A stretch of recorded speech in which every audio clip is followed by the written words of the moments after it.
You cannot, in Sharia, you cannot insult the Prophet or you're going to die. Are you telling me that's not true? In Sharia, can I insult the Prophet and not be killed if I'm living in an Islamic state? In an Islamic state, if anyone speaks against Muhammad, that person would be killed.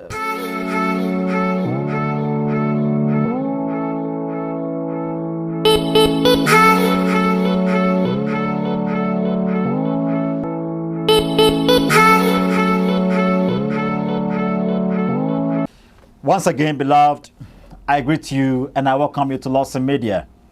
My name is Watcher Steven, and you know for sure whenever I get in my seat here, it's about we dismantling and refuting those several assertions that has been made against Christianity since time immemorial. You see, the modern communication has shrunk the globe. How we get to it, mean? So wheresoever you are in your house, in the world around us, seriously, you can get to know or ascertain whatever is going on in every country.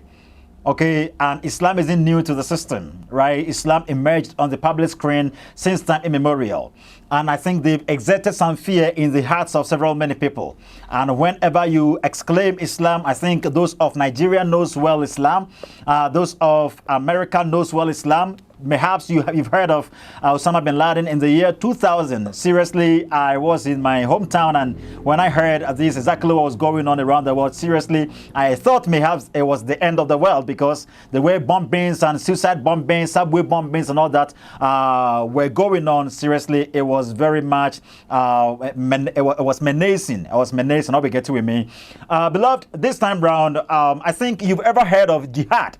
Okay, you've ever heard of jihad, and there are several many jihadist associations around the world, okay, or terrorist associations. And I think most of the times, news anchors, whenever reporting in regards to these terrorists or the terrorism going on around the world, on the part of the ISIS, Al-Shabaab, Al-Qaeda, Taliban, and Boko Haram, and all that, you see, they try to tell us that these ones are the terrorists, okay, instead of telling us they are centrists.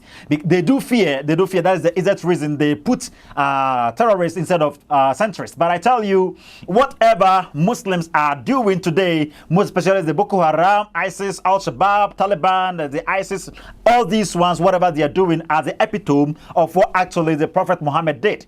Okay, while living, when he was alive on earth, that's exactly what he did. Whatever they're doing are the epitome of what he did. Or we get to him. So it isn't anything new. Okay, it isn't anything new. So whenever you hear of jihad, it is actually going on. So we praise God if in case this isn't happening in Ghana, and we laud God a lot for giving us this peace. Okay, but we pray for our people to always be vigilant, always be very much aware of whatever they're doing. If you go there to exercise franchise, what you have to do is to think very well about the future generation. That is it. Do not vote based on your what is it? Your existing or your what is it? Your present life, your present situation, and all that. Think of the future. Don't be selfish when doing when exercising franchise whatsoever you are. We all know what is going on in other countries. Shall we take a quick break and return? I think this dialogue went on between David Wood, Sam Shamoun, and a Muslim. Okay, a Muslim. This Muslim is called, I think, Muhammad. Okay, and they are debating. I think they are having a discourse on the idea that Muhammad, when he was living, when he was alive, seriously, wherever he didn't have any power, he would let people go. He would let people go scot-free whenever they ever mocked him or whenever they ever treated him shabbily or something like that. But whenever he had the chance, whenever he got the opportunity, whenever he got the mandatory, whenever he got the power, he showed them pepper. He made them know for sure that he spared their lives because he hadn't had any power. But right now he's having some power in his hands, so he had to just execute these people. Is this really true? Shall we take a quick break and return to react on these assertions?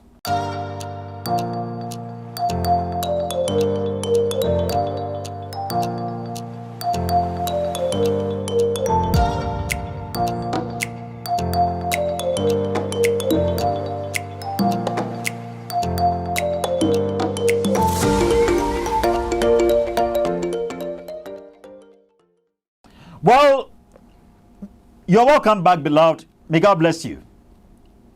May God bless you. Sam Shamoun, in this video you're going to watch, okay, in this section of their video you're going to watch, or their program you're going to watch, he was asserting that in Sharia, you will be killed, okay? The Sharia law states that if anybody, most especially when you go to Nigeria, when you go to those countries that are having Islamic dominance, okay, those Islamic dominated areas around our world, okay, when you go to places like Middle East, when you go to the places like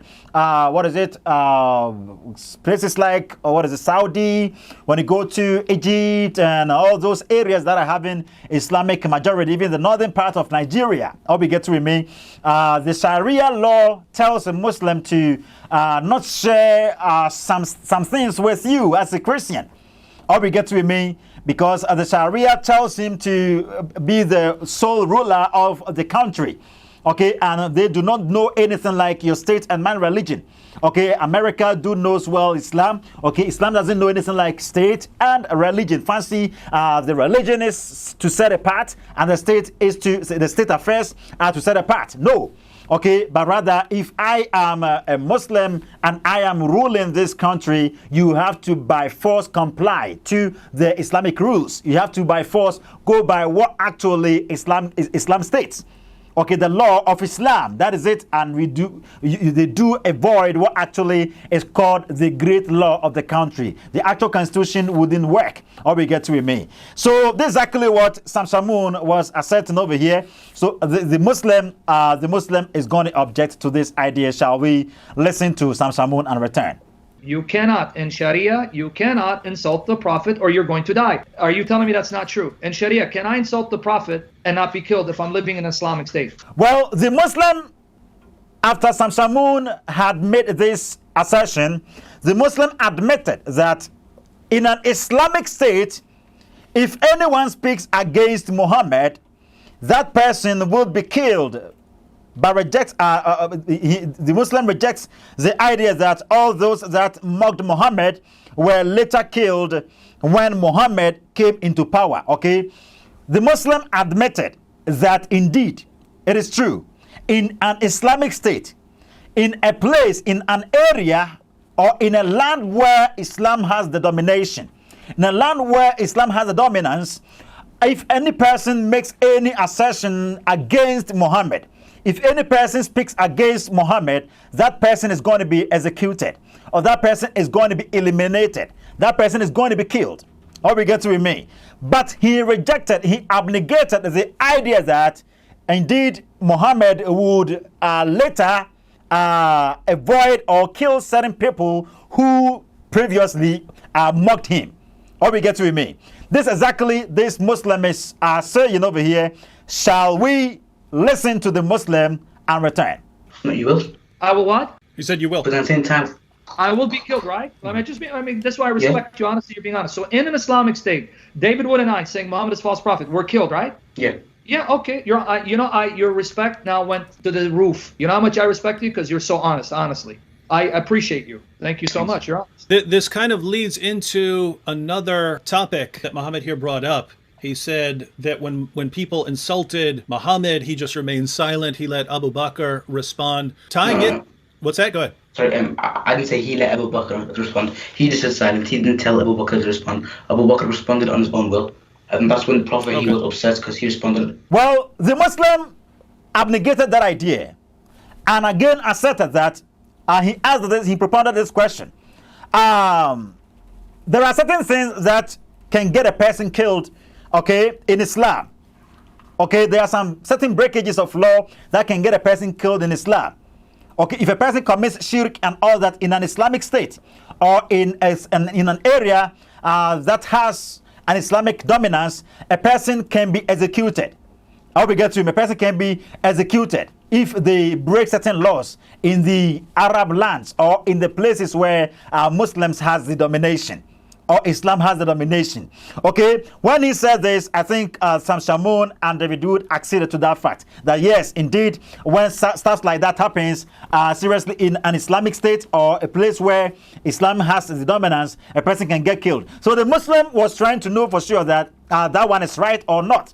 But Sam Shamoun is very fast to the extent that no, I think for that one I'll leave it to you because I cannot accede to the fact that perhaps that is right. Okay, because if God stipulates that if a person goes against my law, that person needs to be killed. Who am I to challenge God? That's what Sam Shamoun said over here. But we have to put stuff into in consideration. Okay, we need to put stuff in consideration to ascertain for sure that that deity is true or Allah is true, truly God, or He's in God before we can say that His staffs or His assertions in the Quran are true or not. Shall we hear them out and return?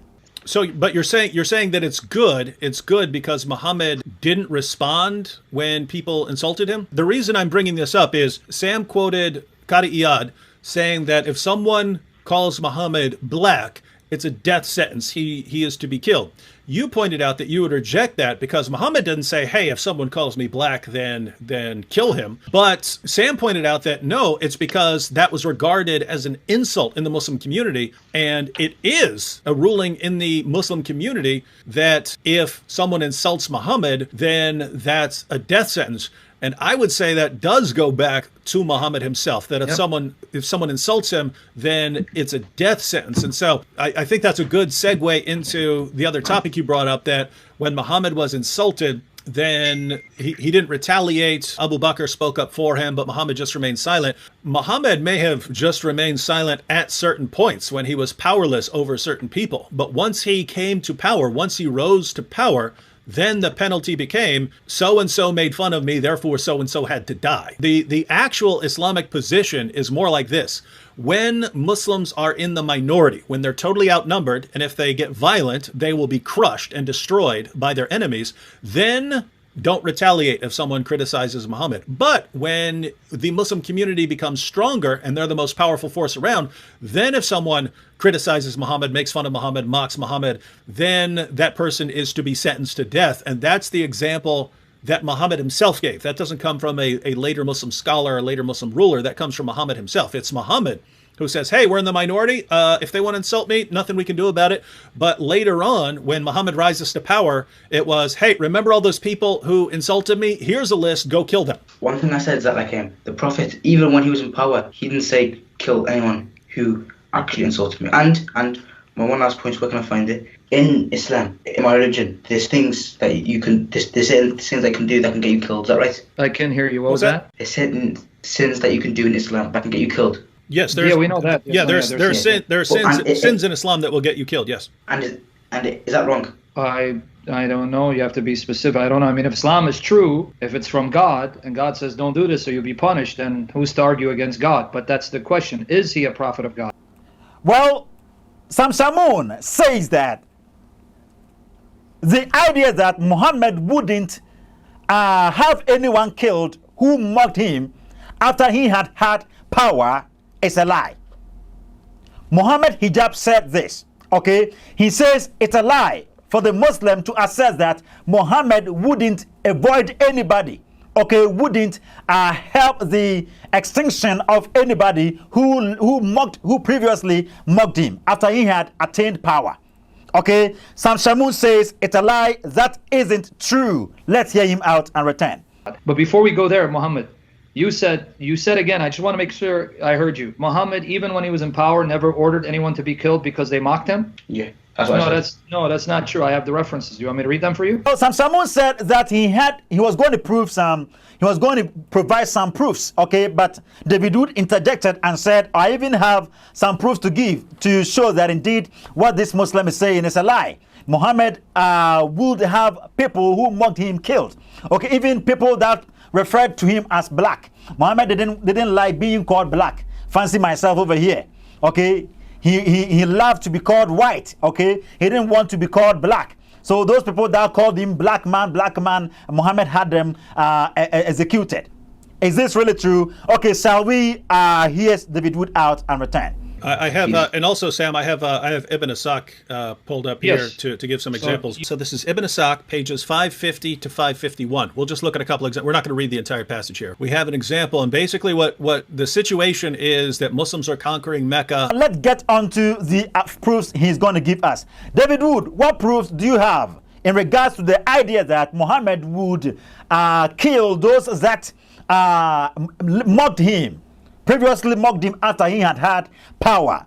Give us a proof and let's understand this. I have, and also Sam, I have Ibn Ishaq pulled up here to give some examples. So this is Ibn Ishaq, pages 550 to 551. We'll just look at a couple examples. We're not going to read the entire passage here. We have an example, and basically what the situation is that Muslims are conquering Mecca, and some people are going to be okay, some people are going to be forgiven, but Muhammad gives a list of people who have to die and are to be shown no mercy. So in this bottom paragraph, another was Abdullah bin Qatal of Banu Taym bin Ghalib. He had... What's that? You know what Abdullah means in Arabic? Yeah, slave of Allah, but he still So got if him. they are ordering the slave of Allah to be killed, what does that... No. That's This guy's an apostate. Okay, finish off. Yeah, this isn't even about him. You could make a good argument that Abdullah deserved to die here. So he had become a Muslim, and the apostle sent him to collect the poor tax in company with one of the Ansar. He had with him a freed slave who served him. So this guy was a Muslim, and Muhammad sent him to collect the zakat with one of the Ansar. He had with him a freed slave who served him.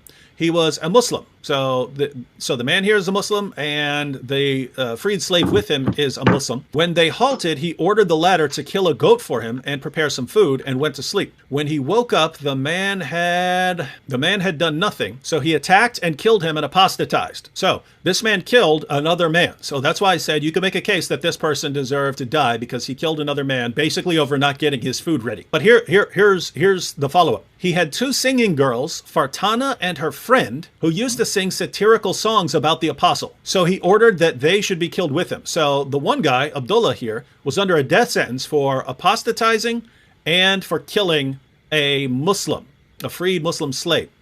So this guy was under a death penalty, but then it gives this follow-up and said he had two singing girls, Fartana and her friend, who used to sing satirical songs about the apostle. So these girls used to sing songs making fun of Muhammad.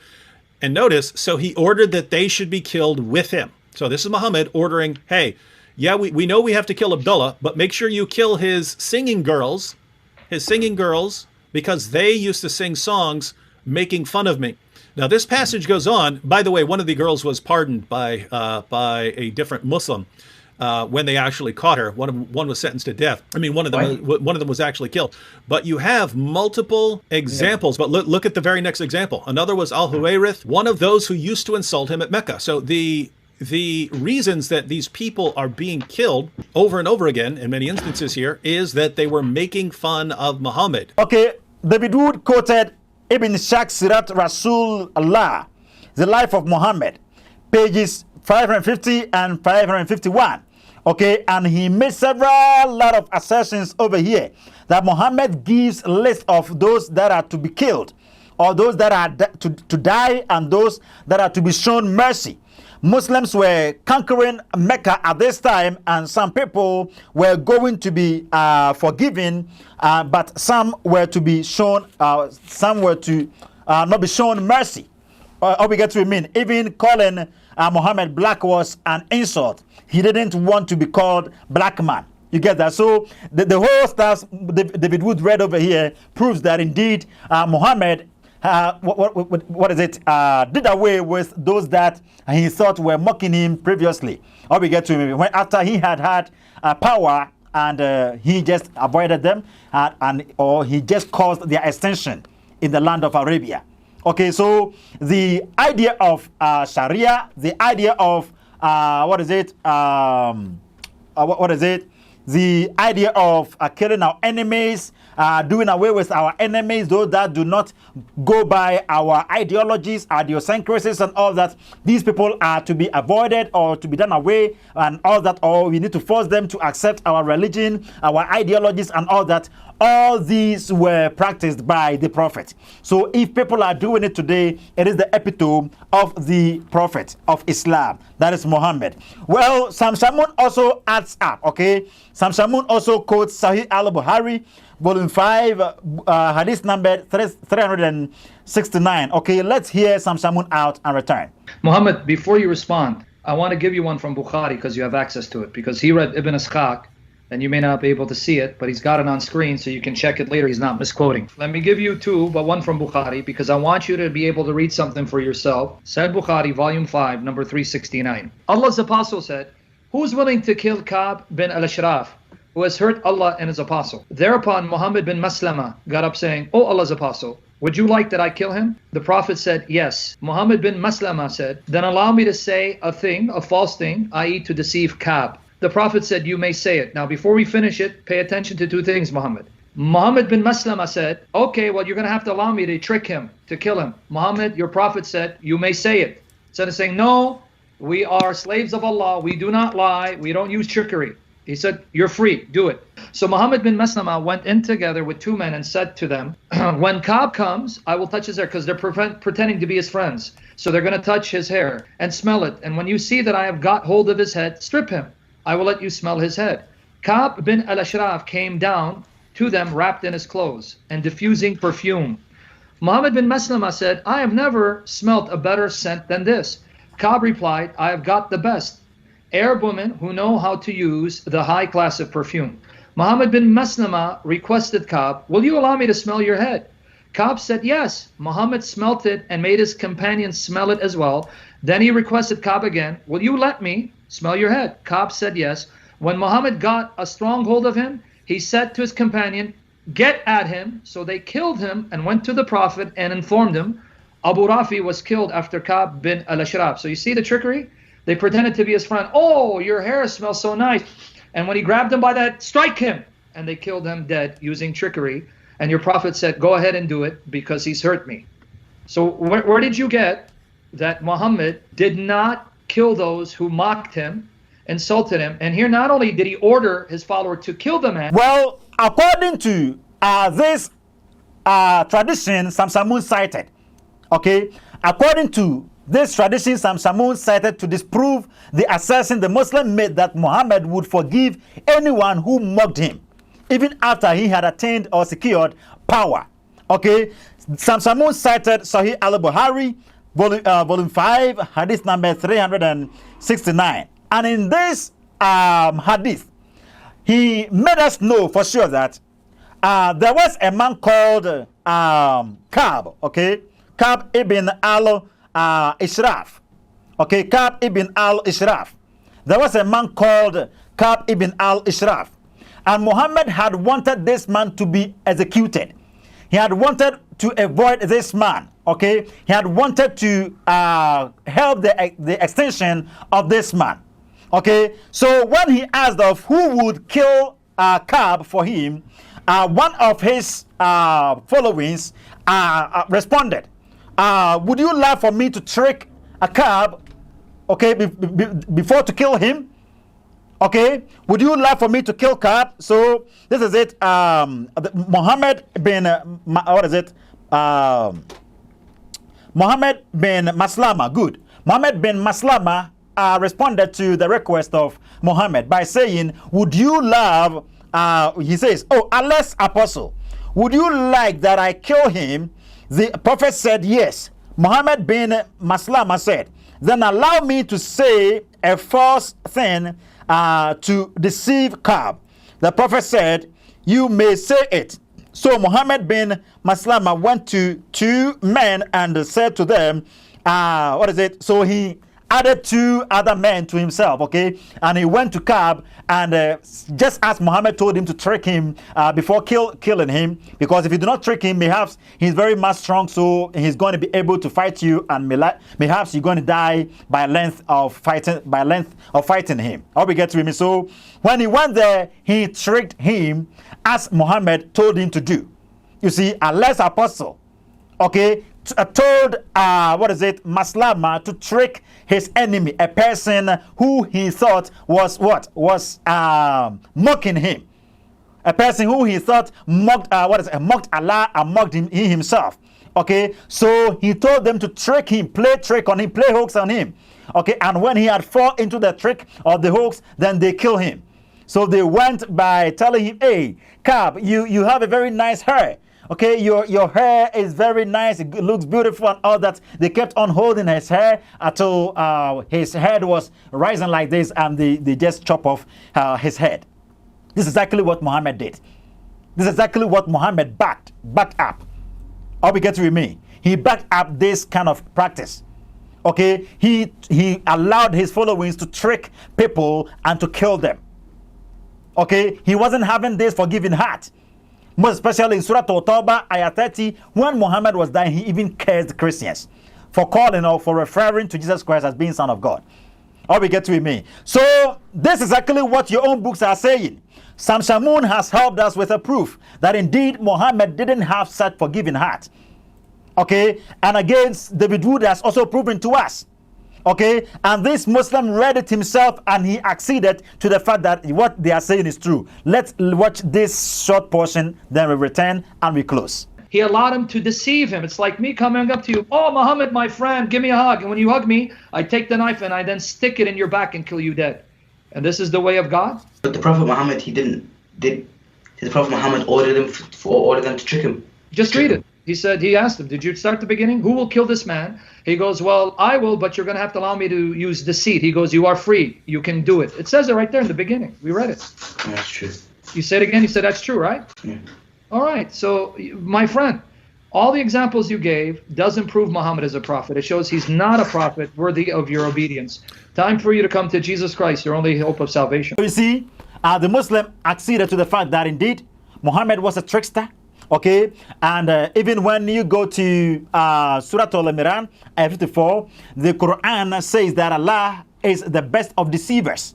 Or we get to mean, and even Surah An-Nisa, ayah 157, the Quran said that Allah was able to deceive the Jews into believing that the one who was on the cross was Jesus Christ. Meanwhile, he had been substituted by Judas Iscariot, according to Sunni Muslims. And even Ahmadiyya Muslims will tell you even the crucifixion, Jesus Christ went to the cross, but he didn't die. They also go against what the Quran says. The Quran says even the crucifixion didn't go on. He didn't even go to the cross, nor was he ever put to death. Okay, rather he went to India and he died in Kashmir, and he's buried there over there right now. Okay, and he had 120 good years, and he had wife and children, blah, blah, blah, blah. Okay, so beloved, may God richly bless you. May God richly bless you. If you are drenching into a religion, you have to put certain things into consideration. Okay, you have to think of the realness of the religion. Do not go by relativism, the relativistic ideas. Fancy go by yours, let me go by mine and all that. No, we do not live in this world like that. Okay, truth corresponds to reality. If there is truth, truth is one, and truth can never be cannot be two. Reality must be one. It needs not to be two. So therefore, if there is reality, if there is truth, it really means we all need to stick to one truth. That is the exact reason you need to do well your searches in all the religions. Do your comparative studies in all religions, and you get to know that indeed Christianity stands tall. May God richly bless you. Jesus Christ taught us to do the opposite of what Muhammad taught his followers, and this tells us that indeed Jesus Christ is unique. May God bless you. Shall we meet once again? Greetings to everybody. Bye.